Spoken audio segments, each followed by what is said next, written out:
Hello, my name is Scott Johnson, and I want to say hello from Vesterheim. I am a folk artist, but Kolrosing is my passion.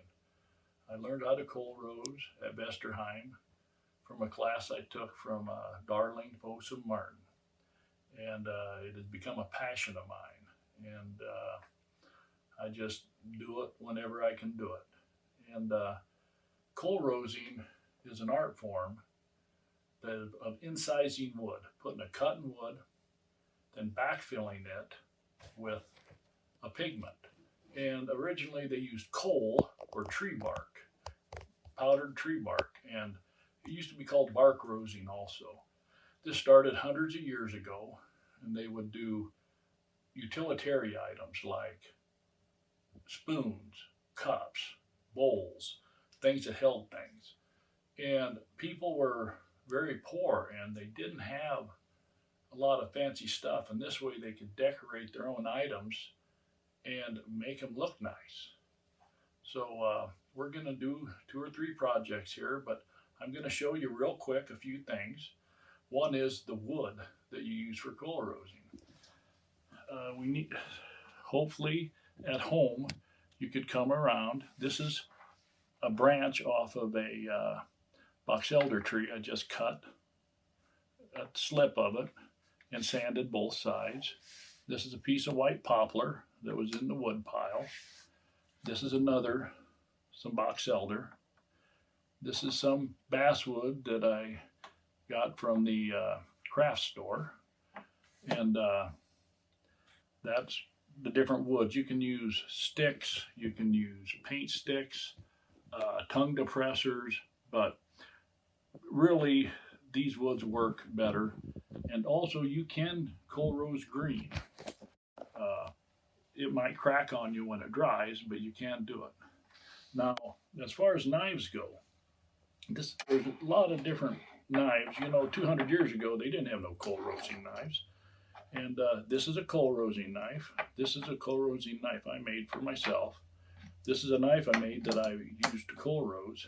And this is a pocket knife that was my dad's. Now, and an X-Acto knife here, a real dull one.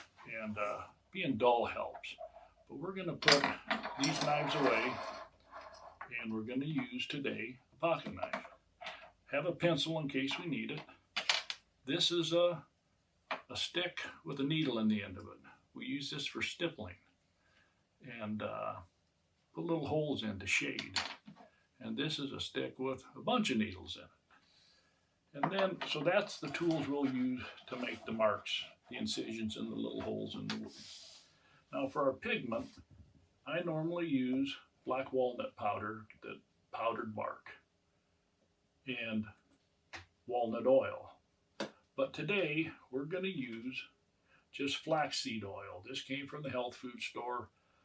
It's not toxic, there's no additives, no drying agents. It's good stuff. This is coffee. It's probably a dark roast, but anyway, I ground it in a little electric coffee grinder, and that's as fine as I could get it. We're going to use that today. Now, we're going to, my eyes aren't what they used to be, so a lot of light and a magnifier. So our first project is going to be a name tag, okay? Now, I already did the border on this because it's time consuming and we are limited on our time. So I get my pencil and I'm going to put my name on it.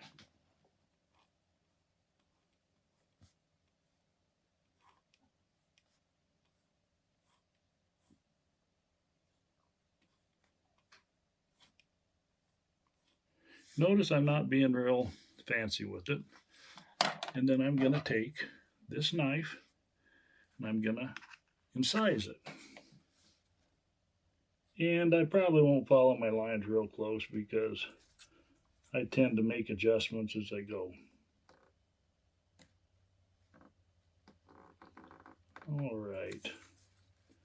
Now, If you find you get off your line, it's just best to wing it, because if you stop and you turn it real sharp, that quick bend in your line shows up real easy to the eye.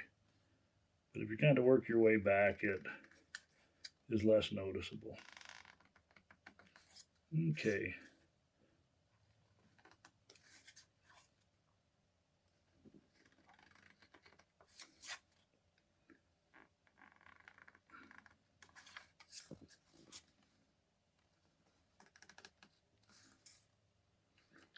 All right, we're about there. Now I'm not pushing real hard, but I'm putting a cut probably. Oh, I don't know if you can zoom in there, Marlene, but can you kind of get about how deep that is there? Not real deep, but enough to leave a good line. Okay, now we can't have a name tag without a smiley face. That isn't right. So we're going to put a smiley face on it, and there it is. Now this is a part where I call it the magic of Kolrosing. But we take, I'm going to put some oil on, and then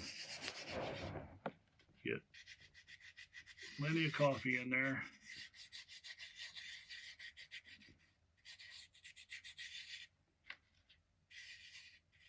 There we go. Getting a little drier now, so it's going to stick in there.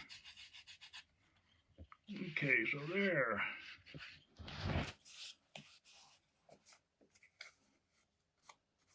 Now there we go. Now one thing we can do is, I forgot to mention earlier, I usually use a deer antler to do this, but we're going to use an old spoon. And you can kind of see it's not real shiny, but hopefully it shows up. We burnish it. And of course this is a silver spoon, so it's discoloring the wood a little, but we won't use a spoon on the next piece we do. So there we go. Now that's a name tag, and I just happen to have a little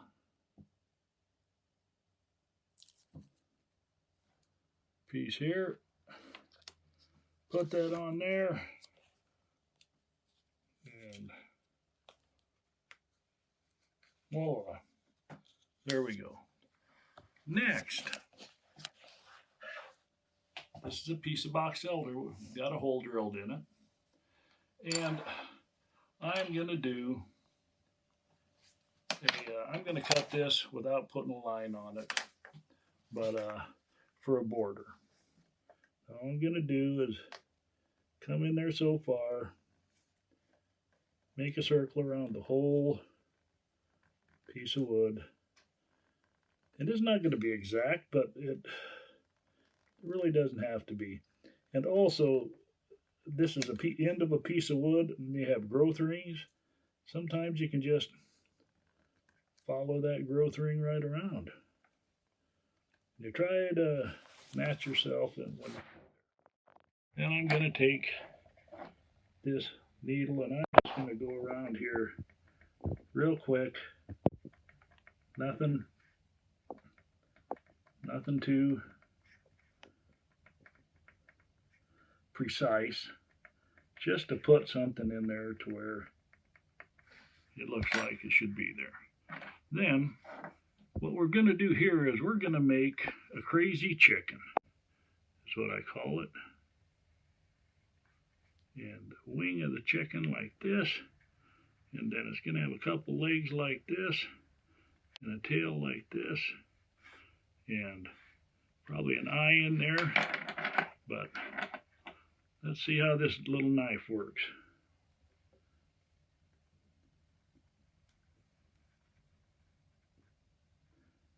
Oh, good. I missed the pith there. The center of the piece of wood is All right. Now we have the wing here.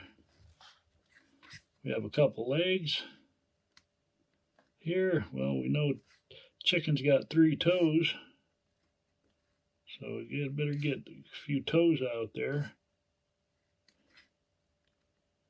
And now it's tail.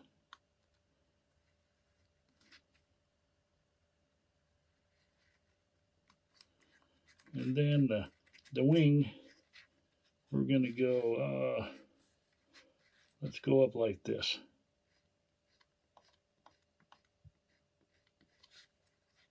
And then what I do sometimes is I come around here and then go around there. And we will give this chicken an eye. And we'll even give this chicken a little crop on top of its head here. We'll go give him a crown, let's call it. All right. Okay. We're going to call that the crazy chicken. Now, let's see how this works. I'm going to get rid of some of that oil this time. And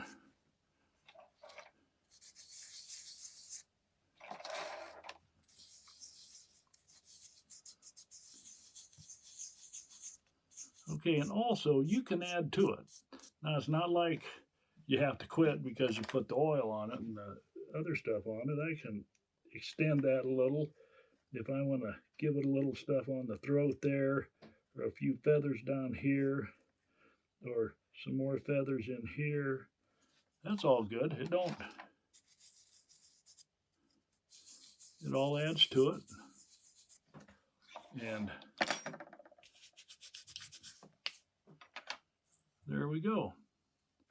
Now, this time I am going to use a piece of horn here because my spoon was silver and it discolored my name tag here. So that's should be able to see the difference where I burnished it. It shines it up and it closes those. Oh, oops. I'm going to hold this while Marlene picks up that. Got a little wild there. Thank you, dear. Okay. Burnish this.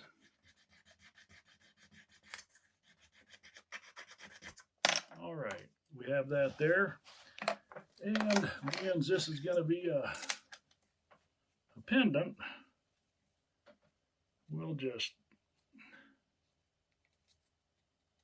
put a string on it, and I guess I'll put the crazy chicken on my neck. All right, there we go. Now, I'm going to surprise Marlene because this is for her. Of course, she knows that now. And I put this down so I don't harm the back of it because this one here is a little softer wood. Now, this is American holly. I've already done the border. Now I'm going to make a feather here. So I'm just going to start here and cut and go like this. Now, this little tool here, the one with quite a few needles in it, I'm going to use. I'm going to make the feather. Okay, let's do it. Let's start on this end. Okay, and I'm just going right as quick as I can here. And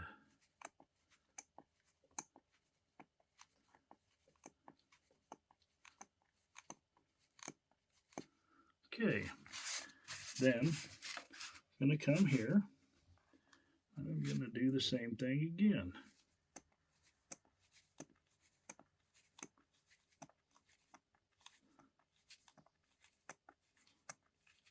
Now, after I finish this, I can come back and fill in the spots that don't look quite right. But now here we're going to do the magic of Kolrosing again. This time I'm going to use walnut. okay, instead of coffee. You can take a little flax oil, put on there. I'm going to dump a little walnut dust on there. This is a ground bark.